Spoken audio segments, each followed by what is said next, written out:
والله ما فهمتش انا الناس ما حبوش يحشموا.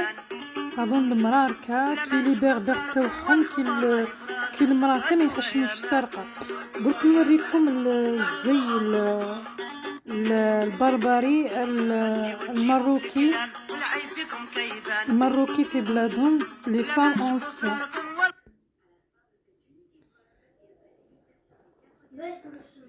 صح هذه انا كتبت انايا فام بيغ امازيغ تاع المروك.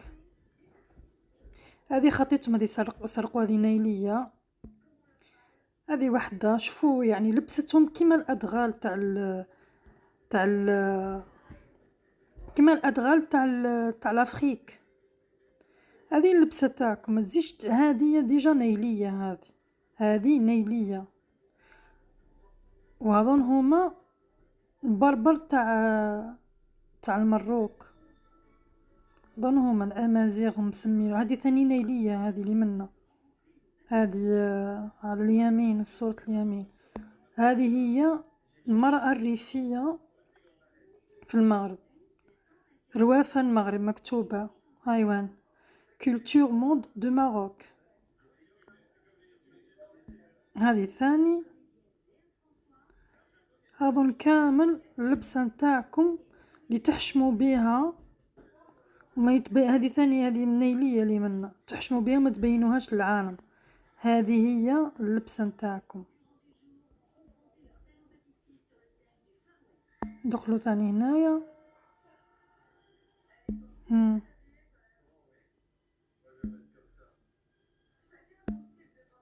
هذه اللبسة تاع المراركة تاع البربر تاع المغرب. يحشموا بلبستهم ويسرقوا اي حاجه تخص الجزائر، لخاطر عندهم لبستهم كيما الادغال كيما الافارقه.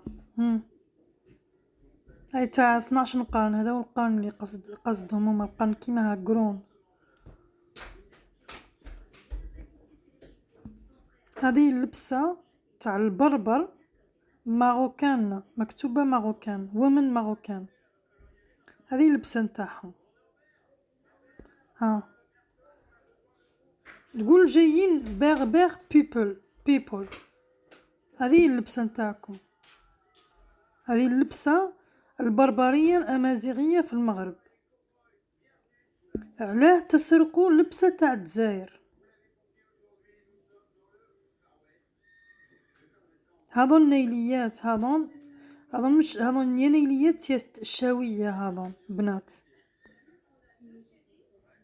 المهم هذا النوايل هذون بربر تاع المغرب. علاه تحشموا بلبستكم؟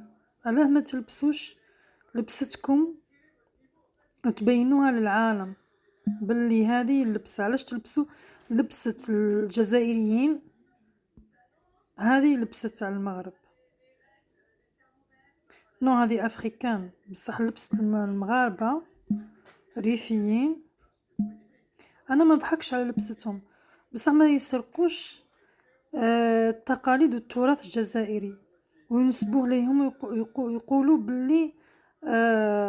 باللي هو مغربي.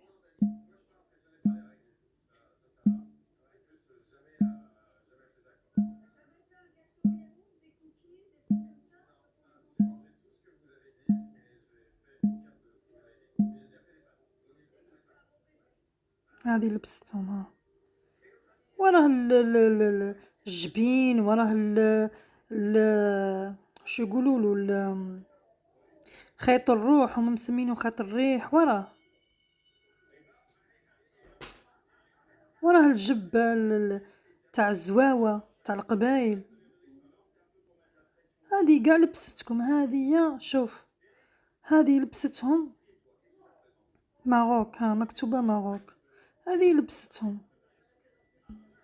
هذو جبين عندهم ماروكان، فوتو ريجيون تاع الماروك، لا طريز لا والو. المهم اي واحد يروح يكتب في جوجل، يكتب فام بيربر دو ماروك فوتو اونسيان يخرجوه يخرجوا لهم هذه اللبسه نتاعهم. وما تزيدوش تلبس، ما تزيدوش تسرقوا لباس التراث الجزائري.